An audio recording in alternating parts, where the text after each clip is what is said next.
Hey, yo, peace, yo, it's Lord Skoda, Newport Lord, Jeff Hardy, Uptown Bootleg Kev on the way, man. You know what it is. Peace. Hey, before we start the episode, I want to remind everybody, man, we got one of the biggest radio shows in the country, syndicated in almost 100 cities, all over. Shout out to iHeartRadio. All right.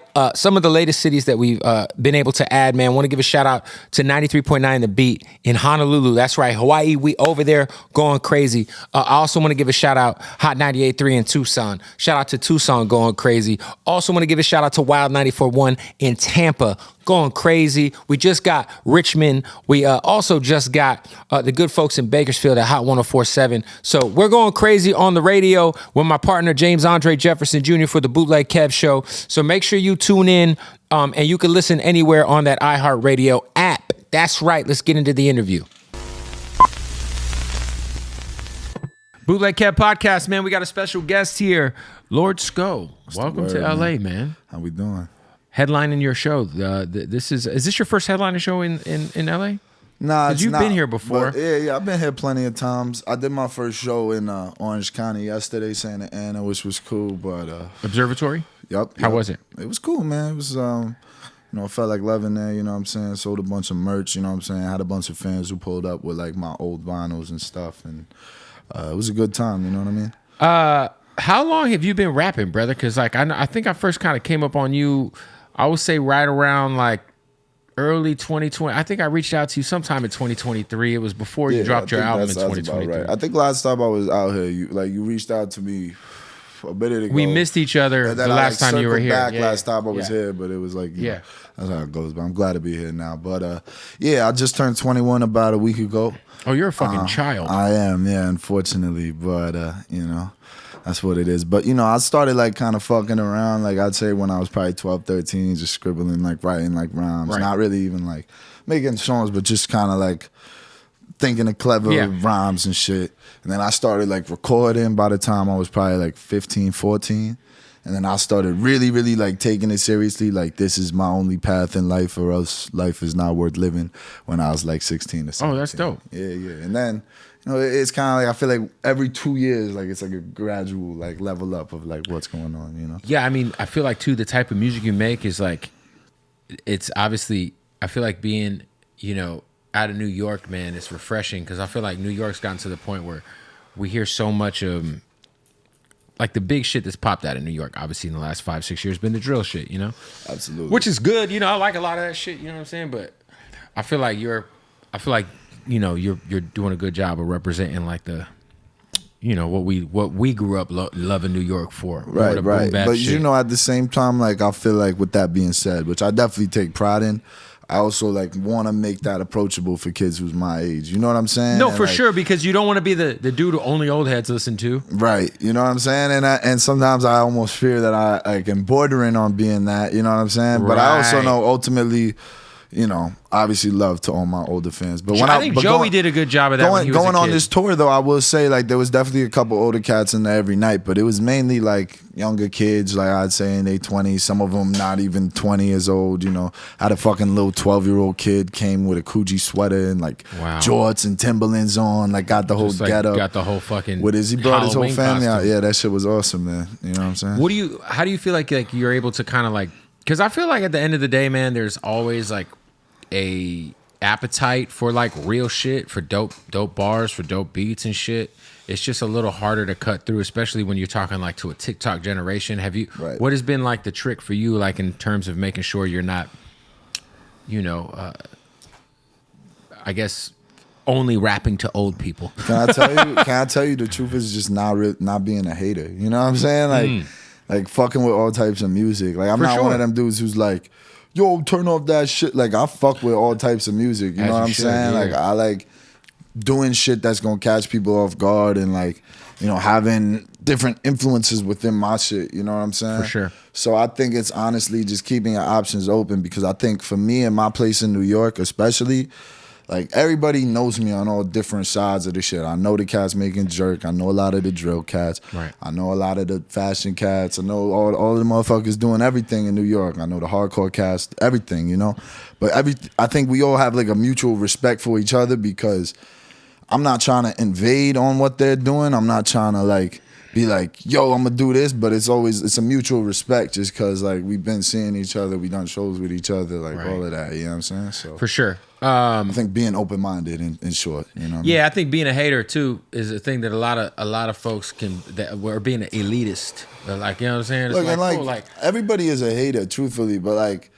you know, and you know, you're allowed to not like things too. Don't get me wrong, but like, you know, but don't go out of your way to shit on it if you don't fuck with it. Facts, like, you know, if somebody's out here winning and people enjoy it for what it is, man, it's like there's so much music out there, bro. If you don't like something, like you'll find something you do like. There's something out there for you. What was it like? Because for people who aren't too familiar with the New York area, so Washington Heights is essentially uptown, kind of like near Harlem, right? Yep. Yeah, like kind of in between like Harlem and the Bronx. Like Dykeman is up there. That's a big part of like, you know, it's kind of its own neighborhood, but it's what's that area like? Is a lot of Dominicans or yeah, definitely very Dominican, but it's also very, I'd say, community based. You know what I'm saying? Like I kind of realized recently that it's almost like Chinatown but Dominican. You know what I'm saying? Like, and people don't really think about it that way in New York. I think just because like it's I'd say less populated. Like people go through Chinatown to get to the lower, to get to Soho, to do this or to do that. And there's a new motherfucker going there to make a TikTok about the $5 dumplings every day, you know? For sure. But in the Heights, it's more of a like community that kind of stays within itself. You know what I'm saying? I know people who just don't even go downtown. Like their whole life exists uptown. You know what I'm saying? And like that's dope. But it's also like it shows the community within that neighborhood, and I feel like it's lacking that type of backbone within a lot of neighborhoods in New York. You know, and I think to me, I'm getting old enough to start to kind of become conscious and be like, oh, this is different from when I was younger. Like I don't remember this looking like that. Like shit's changing. Shit's changing. You know what I'm saying? Like, and I'm old enough to be like, wow, like I actually have a memory from 10, maybe 12 years ago. Yeah, when you know this wasn't here, this looked different, or this, But I still feel like the Heights still has a level of familiarity. Obviously, it's coming up, but you know. Has the gentrification hit up there? It's like slowly creeping. It's creeping them in Inwood and Dykeman, definitely. Where I'm from, like kinda, you know what I'm saying? Like there's that like more towards Amsterdam. They put up a hotel a few years ago, but like I don't think anybody goes to that hotel, bro. Like you know what I mean? But for the most part, I would say no though. Like you still got all the poppy shops, everything that you know. It's like it's very I'm trying to think of the word, but it's like self-servicing. You know what I'm saying? Right. Like It's self. You really got to leave. Like exactly. Like if you didn't want to leave, you wouldn't have to. Were you when you flipped the Big L Lifestyles of the Poor and Dangerous cover for United Palace? You got to know when you do that. Absolutely. What comes with that? Nah, for sure. And you know, I think doing that was definitely a very big statement, especially for someone so big young statement at the for time. sure. You know what I'm saying? And I think it still was something that I don't look back on and regret, though. You know what I'm saying? No, because I think the album was dope, and I think I think you just got to kind of know, like, all right, yo, when we do the Big L cover, we got some responsibility here. Yeah. It's shoes. But I also wasn't even trying to be like, yo, I'm Big L. Like that wasn't what I was. No, trying to say. But it was just an homage, you know. But ultimately, I also have had kids be like, I didn't know who Big L was until I scrolled through your comments and saw people being like, isn't this the Big L cover? And they went and checked it out, which to me is kind of the point of it, you know what I'm saying? And ultimately, I just kind of wanted to take some of the themes that he was speaking through on that album and kind of translate them through a modern day lens, through my lens, and through a lens that took place like maybe 2 miles more uptown, you know what I want to hear somebody do Devil's Son in 2025. That'd be crazy. Even though that wasn't on that album. Do you like Big Picture or Lifestyles of the Poor and Dangerous more?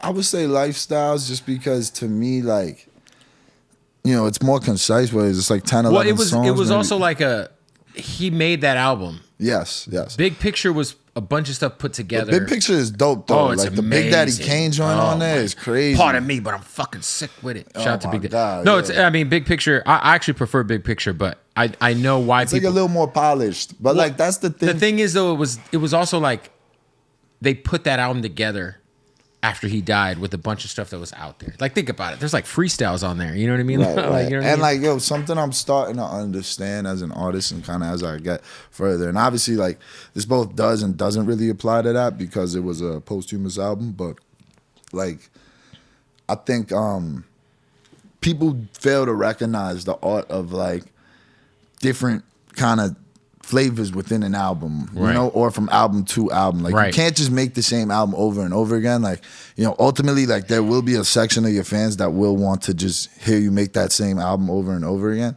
But I think like more and more artists are realizing like that's not the right thing to do. Well, yeah, I think Tyler recently has done a good job on a commercial scale. He's always been good at like reinventing. Every album has its own aesthetic, its own vibe, its own sound. It's like, okay. But like it doesn't even need to be within every album. Like ideally it would be like every album. And that's a luxury that not every artist has. Like, you know what I'm saying? But, you know, I think that's something to also be respected. And just like seeing like, all right, like this album, like, you know, like, I don't know, like if you close your eyes and think about like the color of an album, right? You know what I'm saying? Like how vibrant is that color? Like how, like, you know what I'm saying? Like you don't gotta think about it like, you know what I mean? Like for sure. If it's supposed to be blue, like how blue does it look? You know what I mean? Like I feel like that. You know what I mean? Like maybe I'm just high as fuck. No, that's some real shit though. You know what I mean? Like, I feel like it's interesting too because I feel like more artists should think that like before we put this album out or before we figure out the artwork, let's listen to all the songs that we got.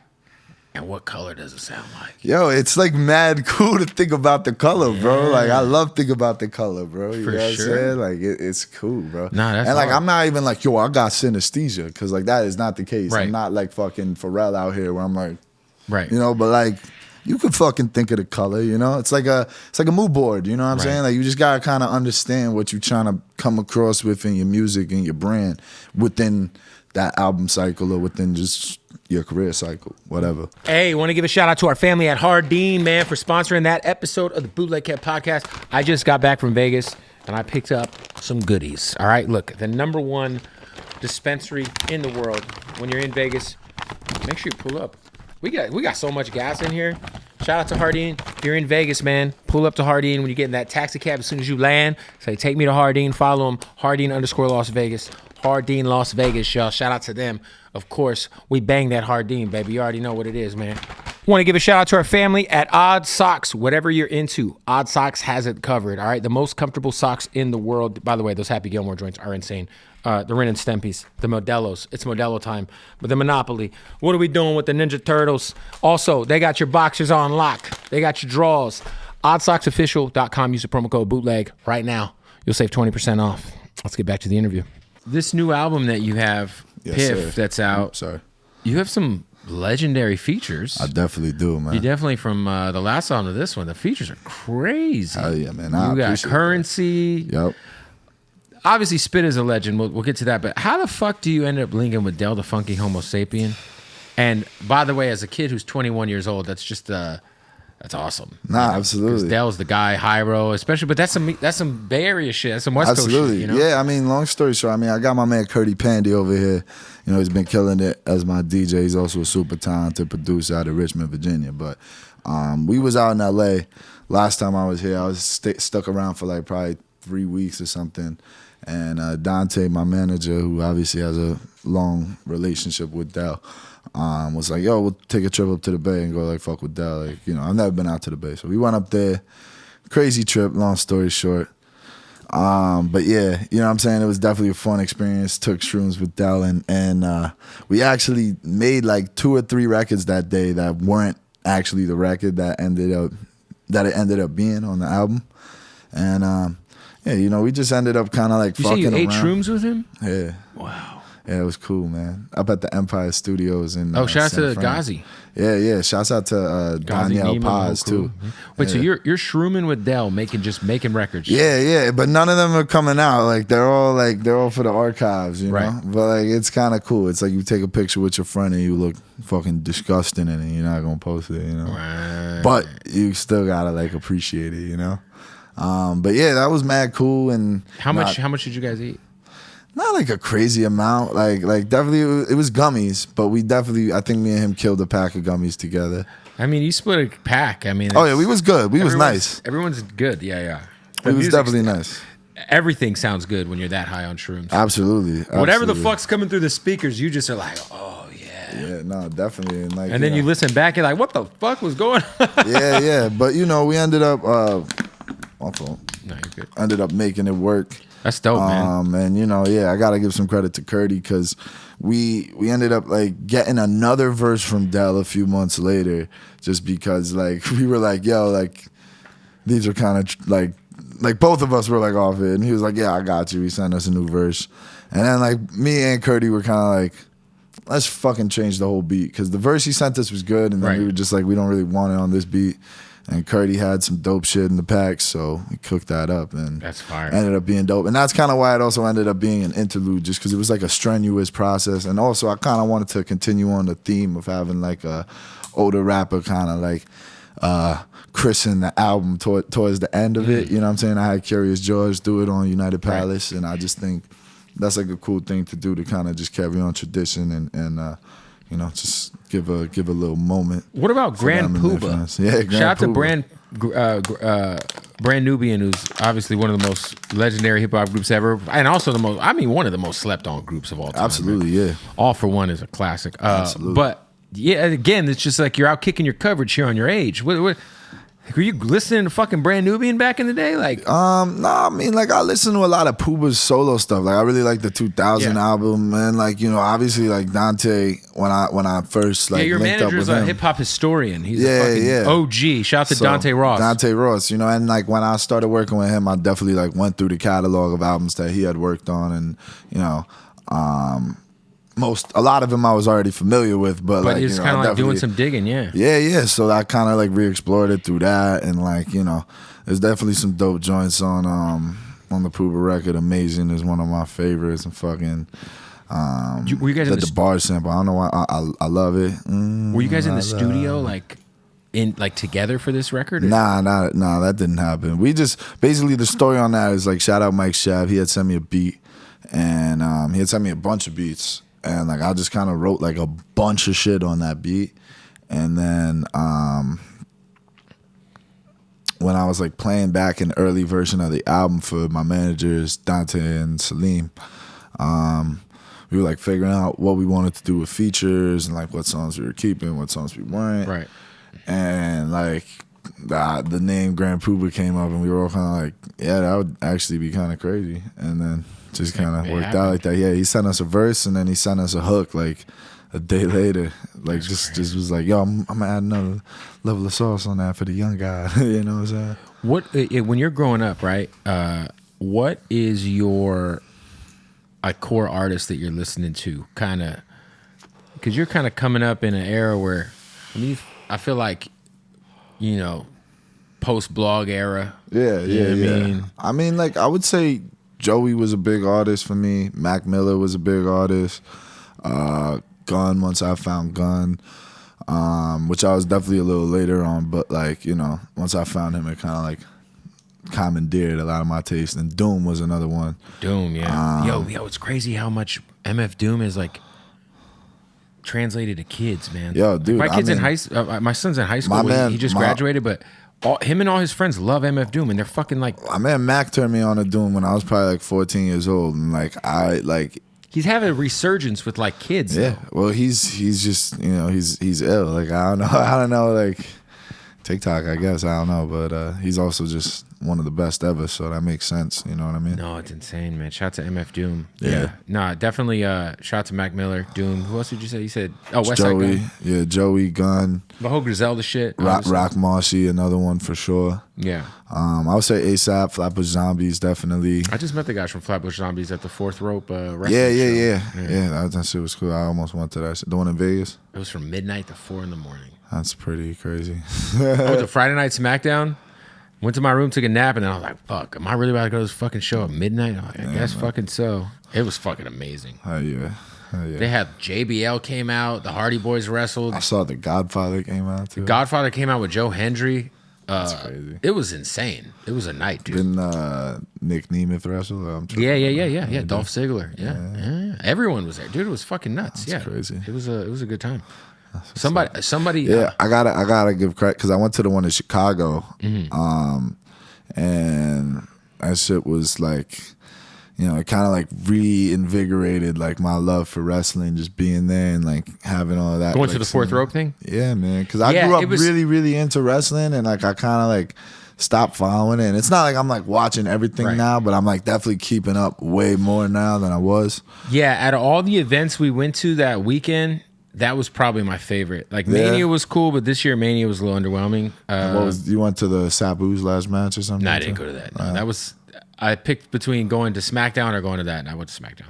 That's probably the right choice. Plus, I probably made the right decision. Sabu's fucking 60 years old. Yeah, I saw you got like bloodied. Yeah, I don't want to fucking be there. It looked rough. Nobody wants to be there for that. Yeah. Everybody said he was like telling everybody how high he was on coke. Like, I'm really fucked up on coke. And I'm like, nobody wants to see a coked out 65-year-old guy taking bumps. Well, different types of bumps. Yeah, obviously. what type of bumps? Yeah. Two things could be true. He's taking bumps in different ways. So you grew up being a wrestling fan. You're kind of getting back into it a bit. Yeah, you know what I'm saying. But I was like a really big wrestling fan. I used to go to shows with my pops, like indie shows. You know what I'm saying? So like I was into like all of that shit. You know what I mean? And like. Yeah, and it's cool to see how much of like an intersection wrestling and hip hop really have. You know what I mean? Like, yeah, shout out to Wale, Smoke DZA. I think we're like early, and then Westside Gunn and and those guys. Obviously, I mean, Gunn's taking it to another level with the Fourth Row promotion. It's fucking sick. It's amazing. There's like a lot of like wrestling like references that even go back. Like even Grand Poobah had some lines, said something like off the top rope, like Superfly Snooker or something. No, I think wrestling and hip hop are synonymous with each other, man. Yo, bro, and I always say how similar it is. Like being a wrestler versus being a rapper. As a rapper, you could be like a heel or a face. You know what I'm saying? Like, and it's like I'm kind of like a tweener. You know what I'm saying? No, like, it's true, and it's like, and a lot of rappers, like, there's obviously what you present to the public is one thing, right? And there's obviously like some, like I feel like a lot of wrestlers are like. There's a lot of like their true person, whoever they are, away from TV. Oh no, definitely in their character, but there's still like you have to play up the character on TV. Right. You know the best. And a lot of artists is like you at the end of the day, like when you're on camera, when you're on that stage, you got to get into that mode. Like, all right, 100%. Like the best way I say it is like, like Curb Your Enthusiasm. You know what I'm saying? Like that Larry David is really Larry David in that show, but like he's up in the ante. You know what I'm saying? Great. You're a Curb fan? Of course, yeah. Yeah, I think it's the best comedy ever. Yeah, it's probably the funniest show. Like that, I think it's the funniest show ever. Yeah, like that show like genuinely makes me like laugh out loud. Like, that show and Always Sunny. Like Always Sunny's. You know what's funny though? Always Sunny is like sick. Sometimes I think I knocked out the first 4 or 5 seasons, and then it just got to the point where I was like, this is a lot. All right, but what would you like? What's your like favorite show of all time? Show? Yeah. The Wire. Okay, that's a good so one. I like The Wire, Breaking Bad. Sopranos. Those are my main 2. I loved Game of Thrones, but the last season and a half sucked dick, so it kind of ruined it for me. Huh? No Sopranos? Sopranos is up there for sure. Sopranos in the top 5. And then I would probably say... Yeah, I just finished... Me and my girl watched Breaking Bad like a minute ago. Like, we were obviously late on it, but yo, that shit was... so crazy. Better Call Saul is fucking amazing. Well, she got bored watching that shit. See, that's the same thing with my girl. I try to get into season 1. There's not enough action. Yeah. But you got to get through the first season. I mean, we got to like season 2. It's still kind of slow. But like, I don't like watching shit alone. Like, I'd rather just be like writing or something. There was a show that my most slept on show ever. There was a show, the first show on FX that popped. It was called The Shield. Michael Chiklis, the bald fuck who played Michael Chiklis? This guy. The Shield. What the fuck? That's a crazy name. No, you know him because he played the motherfucking dude from Fantastic Four. This bald fuck. You've never seen this guy? This is the actor. Hold on. Oh, okay. He was in Fantastic Four. Okay, yeah. But anyway, watch The Shield. It's so good. Oh, also shout out. Well, comedy wise. Eastbound and Down's up there. Eastbound and Down is funny as fuck. That shit is funny as hell. Righteous Gemstones pretty goddamn good. And Righteous Gems? Righteous Gemstones.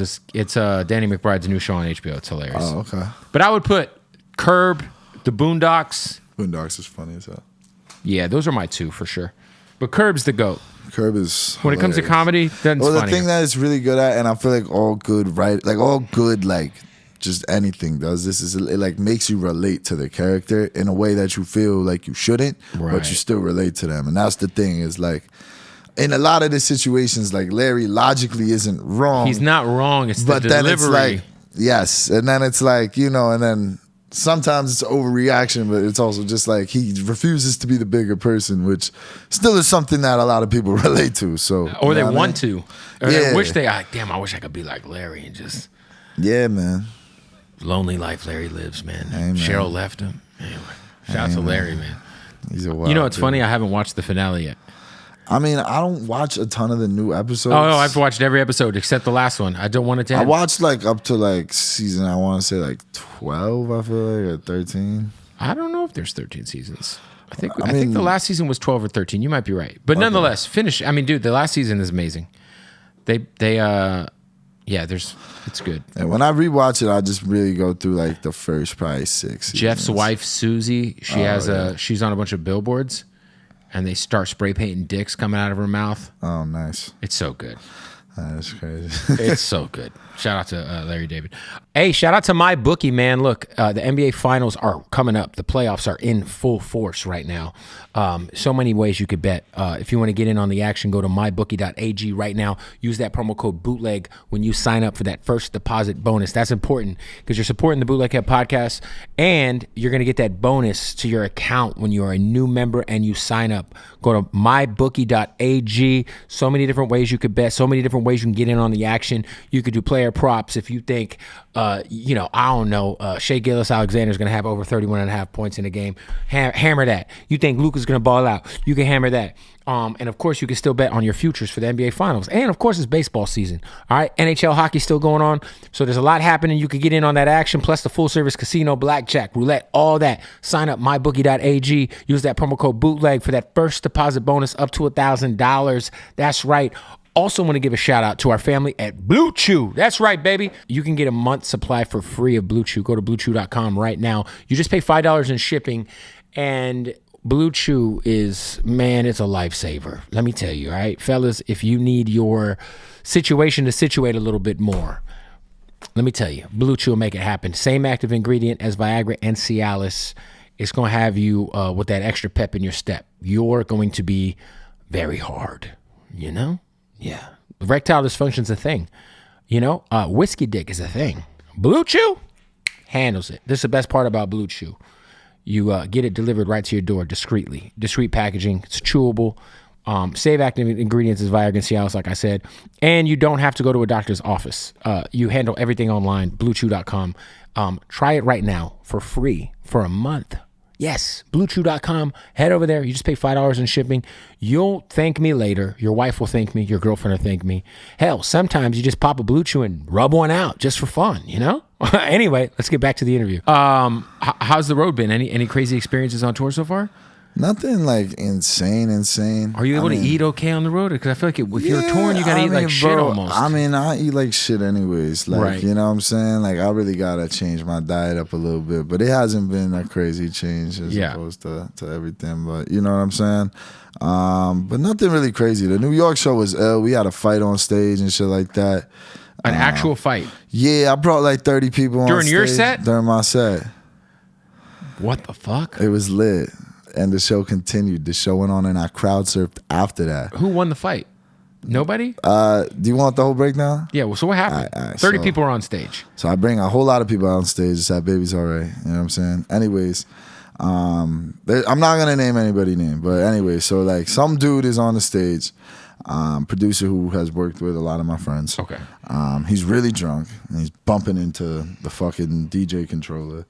And people are kind of like, yo, like, straighten up a little bit, bro. Like you're fucking with the show. Right. You know what I'm saying? Like, chill out a little, man. Yeah, you guys got his laptop. You know what I mean? Like, right. And he's like too drunk to kind of realize. And I got a homie who's, very serious about, just staying in line. Correct. And, he didn't really take too kindly to that. And he started kind of like pressing him on stage. Because he asked him nicely, and then I think he said something back. And then he was about to, like, fuck him up on stage. And then another one of my homies realized and kind of like pushed them to the back of the stage. Mind you, I'm performing. I didn't realize for like a hot second. And there's kind of like a whose man's is this check. My man Life of Tom comes through, grabs the homie off stage, kind of throws him outside, and then continued outside. I think the main thing that I heard pop the bottle was someone was like, yo, you was about to fuck up Sko's set. And he was like, fuck Sko's set. And the motherfuckers was like, word? Oh, yeah. And then I heard he was getting the shit kicked out of him outside. Well, that's unfortunate. Yeah. But, hey, man, listen, if you're drunk on stage, you gotta be respectful, right? You don't fuck with the DJ. It's an opportunity, you know. Yeah. Like, look, like you know, if you've been. But it is is the ultimate. Whose man's is this moment? Yeah, it was like a hip hop show. Hey, who the fuck is this guy? Right. Who's he with? Right, exactly. You definitely wasn't with me. Who's the drunk fucking guy? Exactly. And sometimes, you know, the green room at rap shows. Where was this at? SOBs? Nah, but SOBs is definitely a similar vibe. Shout outs to SOBs. Okay. I performed there plenty of times. But you know, like at them New York hip hop shows. Sometimes the green room is not as well monitored as it should be. That makes sense. And we've seen it happen time and time again. So that's just everybody was fine, you know what I'm saying? And life goes on, and we started a great set. You know what I'm saying? Shout out to that night, man. Everybody who was there. That was crazy. There's no way you were in the studio with Conway in this one, huh? It had to be an email thing. I wasn't. But my manager Salim is very, very close with him. I just know Conway very, very well, and I know that the likeliness of you being in the studio with Conway. Yo, and it was funny. Unlikely. Because it's funny, right? So my thing with the Conway verse is, so Salim and him are very close, and I met Conway probably 6 or 7 times. Yeah, great guy. But like very like, you know, in like small doses. Yeah, he's a very solid dude, bro. You know what I'm saying? He's always been very cool to me. But you know, I met him a couple of times with Salim and a couple of times with Static. And whatever, like every time I met him, he kind of like was like more familiar with me, whatever. Right. And then like Salim like asked him like, "Yo, you could lace this up." He sent the verse over in like a day, and I'm thinking that's a good turnaround time for him. Oh yeah. No, he blessed it. Yeah. You know, him and Salim were super tight, and you know the record is dope. So you know it was cool. You know, he just super blessed us. You know. Have you been to Buffalo? I have not been to Buffalo. I've been. Is it? How is it?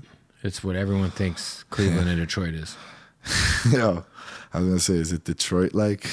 No, Detroit's fire. Yeah. No, I went to Buffalo and hung out with Conway for a day and Gunn and went around the city. I was on the east side of Buffalo with Conway, like hanging out in front of his mom's house and shit. Like that's what up. But it is exactly what you think Detroit is. Right. But then you go to Detroit and you're like, oh, this shit is kind of nice.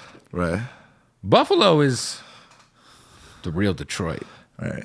Buffalo's grimy, fool. That shit just looks like Tariffs hit Buffalo like 100 years. Like Tariffs been hitting Buffalo, dog. Like it's cooked over there, you know? They got some good food over there, though. Nah, I believe it, yeah. They got mad songs named after like food spots, you know what I'm saying? Yeah, they got good food, and they got a mall. Nice. Yeah. That's what's up. But yeah, I didn't know, to get back to the Conway shit, if you still want to hear the answer. Yeah, my bad. I cut you off. All good. Don't worry. I'd be doing the same shit. But yeah, so I didn't know if he like, you know, I knew like he sent the shit back. It was like Conway X Lord's Go is what the shit was titled. But I didn't know if he like knew my name with my face. Because he'd met you so much, you're like, does he know who I am? Even though we've met so much, does he know who he did the song for? Exactly. Right.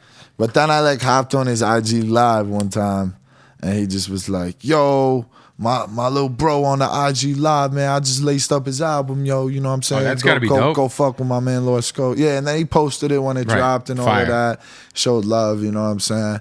So that was cool, you know what I mean? And that was like, oh, all right, so, you know. And I still haven't really seen him since then, but I definitely gotta like thank him because that's one of the best. One of the greats. One of the best verses on the album. And Conway's one of the greats, period. Yeah, so. Man, you know what I'm saying? Super dope dude, man.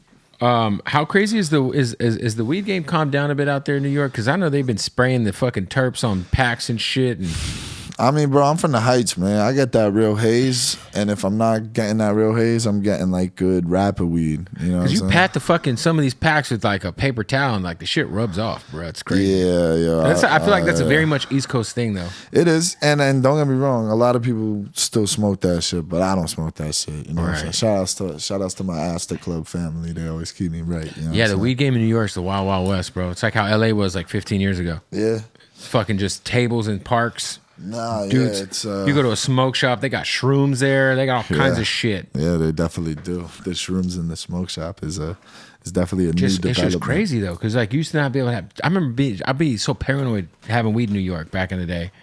I mean, I got arrested for weed like twice before I even turned like 16. Things just changed. Yeah, bro. Overnight. Crazy work, son. We were there the day it changed. We were in New York the day it got legalized. I left like 3 or 4 eighths just on the corner somewhere. Some delivery guy grabbed them. I'm like, enjoy it. It's all LA weed. I'm about to take a flight. I'm not flying with all this weed. Yeah, shout out to. So you have the edible line going. Yeah. You a big edible guy in general? Nah. It's dangerous. Yeah, I mean, to me, like, I'd rather eat I feel like shrooms than weed. Yeah, I would rather eat shrooms than weed. But I these are definitely good, and I've had them a few times. You know It's very possible. Like the thing about eating weed that I realized pretty quickly was my tolerance for eating it. I could eat a whole eighth of mushrooms, like of gummies or whatever, and I'll be straight. I mean, I might have an interesting day, but if I have 3 of these, I'm fucking cooked. Yeah. I'm like fucked. Yeah, I mean, sometimes it catches you off guard, man. Nah, I can't eat weed, man. So it's a problem with me. It's just always been a problem. I either puking or I start tripping balls. Yeah, man. Yeah. That's an antique, you know. It's a merch. It's a merch, exactly. I like the merch, man. Thanks, man. How many more dates you got on the tour? Just one tomorrow. I was gonna And that's invite it. you too, yeah, if you were around. I'm flying to Florida in the morning. Oh, okay. Going to Tampa. Show's nothing tonight. You got an off night tonight. Yeah, man. Just this, and I'm supposed to go shoot a DVD Couture Okay. later with my man Justin. Fire. Yeah. Well, listen, man. The album is out. Piff. You say you got vinyls and all that too? Yeah, I got vinyl. Had CDs. I mean, all the shit's available on fatbeats.com, but you know the merch been moving on tour, so. Oh, Fat Beats, man. Yeah, Fat Shout Beats. out to Fat Beats. Yeah, man. Shouts out Chris Atlas. Shouts out to Monster. All of them. Yeah, over Fat there. Beats, a legendary record store. Absolutely, man. You know what I'm saying? And they had one in New York too. They did. Yeah. Yeah, absolutely. I know they do a lot of vinyl distribution and shit, so that's hard. Yeah, man. It's a legendary stamp. You know what I mean? There it is, man. My guy, go watch the. By the way, he just did a freestyle too. You guys got to go watch that over fucking John Cena's theme song. You know what it is, man. And then you brought me some cards. Let's do a little. Yeah, let's crack them. Let's see what it is, man. Let's see what we have. We have Yo MTV Rap cards. Shouts out to Rewind in Grand Rapids, Michigan. Grand Rapids. Let's see who That we was got. a good city, man. Yeah, let's see. What you got? Let's see. Okay, we got EPMD. Okay, nice. LL Cool J. Fire. Public Enemy interviewing Chuck D in 2 weeks. That should be done. Fire. Slick Rick. Okay. So far, just heat. Dr. Dre and Ed Lover. Young Black Fat Teenagers. The white young black teenagers. Yes. For people who don't know, Young Black Teenagers are white guys. Yes, they are white. I think DJ Scribble's in this group. I think someone's in this group. Who is it? Is it Scribble? Yeah, DJ Scribble. Yep. Belle Biv DeVoe, BBD. Tone Loc, Wow. who was in a movie called Blank Check when I was a kid, Disney movie. Fab Five Freddy, the host of MTV Raps. KRS, the Blast Master, man. Shout out to KRS. That's a good pack. That's a good pack. Hold on, what's the back say? It looks like an instant winner. You got to send that in. I wonder if you could. Wow. Being it. Oh, no. I don't think it even means you're a winner. All right, we got one more pack. You're a loser. One more pack of cards. MC Hammer. Nice. I have an MC Hammer Barbie somewhere. I think it's behind that record down there. LL Cool J again. R.I.P. Bray Wyatt. Yeah, that's my guy right there. LL. Big Daddy Kane. All right. Super Lover C and Casanova Rudd. I'm not going to lie. Not familiar.